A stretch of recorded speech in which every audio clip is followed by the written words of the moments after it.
I think we've got Kathy on the screen. Who else is on screen? Kath. Rory.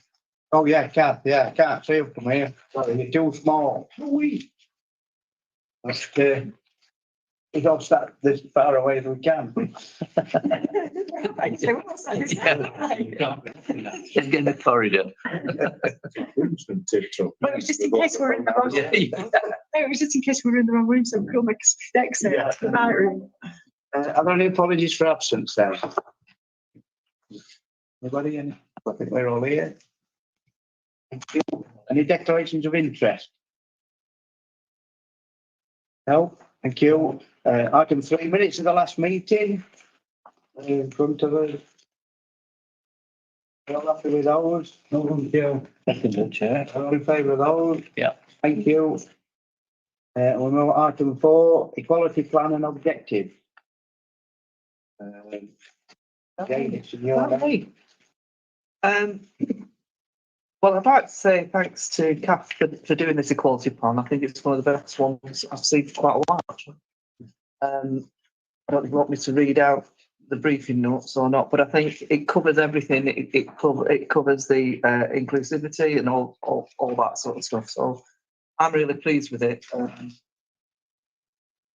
Putting this one forward. So we're required as a council under the Public Sector Equality Duty PSED to set equality objectives every 4 years. The equality objectives have been incorporated in the council's new equality plan, which is appended and which sets out our legal responsibilities. The council's approach to equality profile of the district and workforce, the 4 equality objectives and actions to achieve those. The equality objectives are improving customer and resident insight for service planning and delivery purposes, providing leadership and organisational commitment to actively promote equalities, inclusion and accessibility, ensuring a diverse and engaged workforce, continuing to embed British Sign Language charter pledges. The equality plan and objectives have been consulted on widely comments and suggestions taken on board. Also attached to the report, final review of the equality plan 2019-2023. That's Appendix 2, which gives examples of how the council has met its equality duties and specific equality objectives, much of which improves service access and choice that supports customers, residents. Like I said, just reiterate how pleased I am with it as a policy. Thank you. Cass, do you want to say anything? Only to add, it's been great that the portfolio holders really got an interest in this area. So it's been nice to engage with Councillor Barry on this document. So I'm looking forward to taking this piece of work forward, and it's good timing with the new council plan, and also hits a lot of the objectives in that plan. Thank you. And it is. I like it. It's a good document. Really sets out where we at with all the equality and diversity stuff. So. Well done to everybody. Oh, you want to move the recommendation? Yeah. So any more questions before we? No, happy? Yeah. So I'd like to move the recommendations to approve and adopt the equality plan and objectives for 2023 to 2027, and to note the achievements and the progress made under the last 2 years of the previous plan of 2019-2023. Thank you. I'll take that. Yeah. Are we all in favour of that? Yeah. Thank you. Lovely. Thank you. That's good. I'll move on to item 5, the safeguarding policy and procedures, protecting children and adults at risk. And that's in my name. But Di's here who's done the paperwork. Again, a really good document, I think.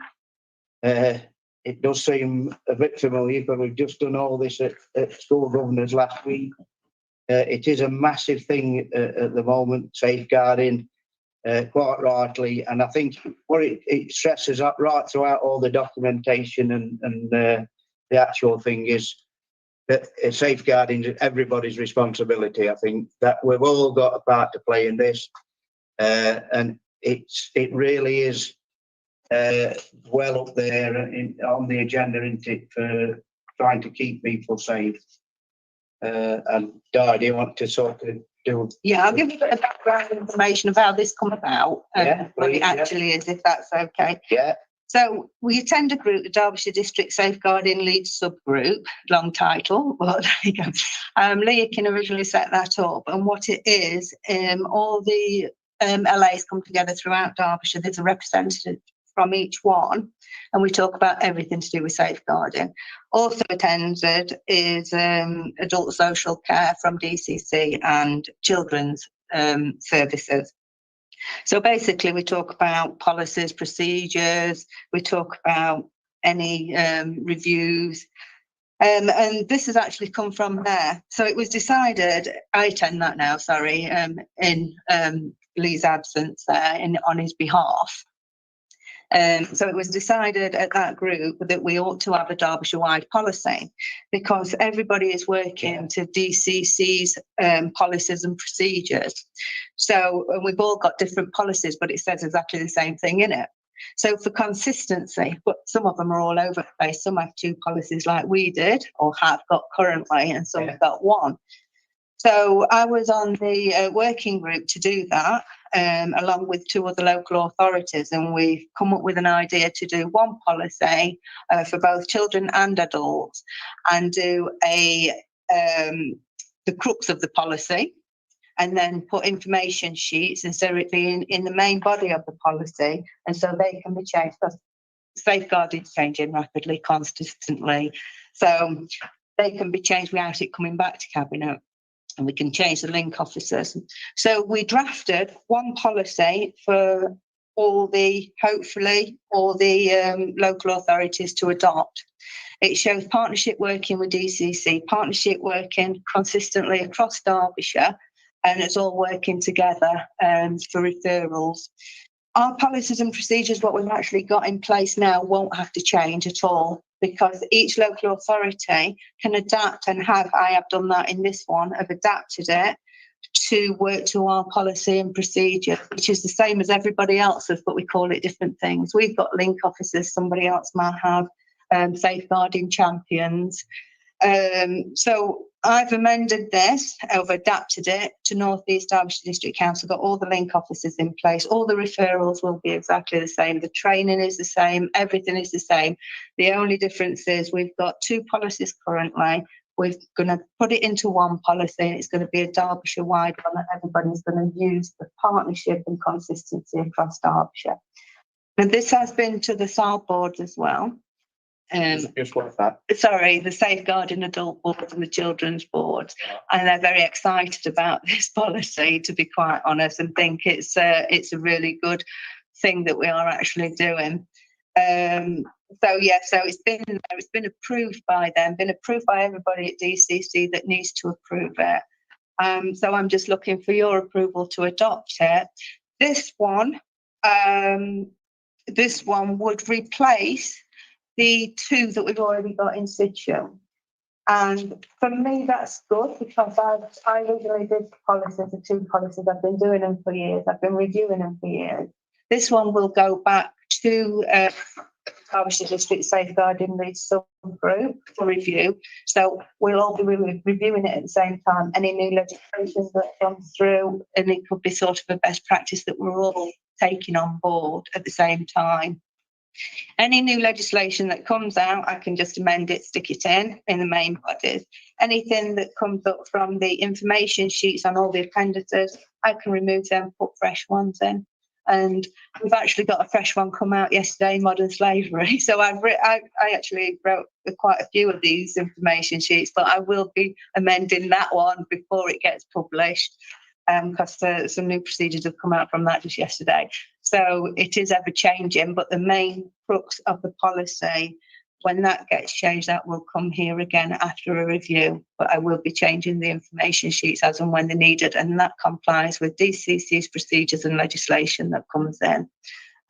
If we do need to change link officers, I want to be able to change them as well, because obviously if people leave, we get new ones in, we have to have a certain amount. But anything else that comes through, back to cabinet after review. That's lovely, that. Thank you. That's basically. I'd love to work on it. I don't know, Lee, I know you were involved, like you said at the beginning, I remember you've been involved with safeguarding.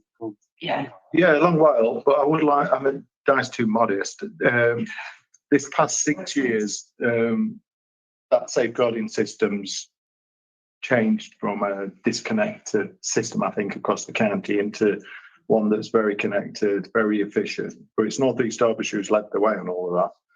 They've been at the forefront, and I'd personally like to put my thanks on record for Di, because Di, I'm the safeguarding lead, but Di does all the legwork these days. She goes to all the meetings, she produces all the policies, and she champions North East Derbyshire, but the issue of safeguarding across the county. So, not sure that came across. So I want to get it. Thank you. All right. I won't say that about myself. I'm happy to. Thank you. Yeah, no, I think I'll echo that. I've heard that from, not just from Lee, but from others, that the amount of work that's gone into this, and that we at North East have been leading on it. And like I said at the beginning, it really is top of tree now, safeguarding. Everywhere you go, there's safeguarding leads. Every school's got to have one, governing bodies have got to have one, every authority's got to have a safeguarding thing. So, and it, hopefully it has an effect. It does end up safeguarding people. Yeah, it is working. It is working. We do keep stats on it, and we are getting a lot of referrals. So I think more people are becoming more aware of it than they've ever been. So I had some figures the other day. The update paper, you know, it all safeguarding, and that's the 48. The first 2 quarters, it's been 48. And I think the other message is that even if you don't think it's so, it's better to report it than they wish you had in it. That's the message, because sometimes you think, that don't feel right, but well, I'm not making force. But you, I mean, door knocking or meeting, seeing folks in co-op or something, and you think they're not treating that kid very well. every one of them reviews. Yeah. It's always, we would have sent some out. Yeah. Always. Or we would have shared something. That's what we Yeah, did. share. They did that and they knew that. And that it's about coordinating all that, because in past things have been missed. Let's be honest. So I think. So the more you can flag it up, I mean, and if it amounts to no, it don't matter, does it? No. That's There's a saying, if it feels wrong, it generally is. yeah. So, yeah, go with your thought on some things. Yeah. Okay, thank you. I'll move the recommendations then. That to seek cabinet approval and adopt the final draft of the Derbyshire Ward policy, safeguarding policy and procedures protecting children and adults at risk. Thank you. I'll move that. Thank you. Are we all in favour of adopting? Thanks, Ty. So it's councillor Kerry seconding the motion? No, I second it. Okay, right. See you there. Thank you. Bye. Agent items. Is there any agent items? I've got none. And then it will lead into item 7, excluding the public. That will where. Sorry. Neighbourhood, so. You're always welcome. Nice afternoon. You're very welcome. Anytime. That way. You'll end up being managing director if you go that way. Well, you know, I want to. It's okay. It's a revolving door.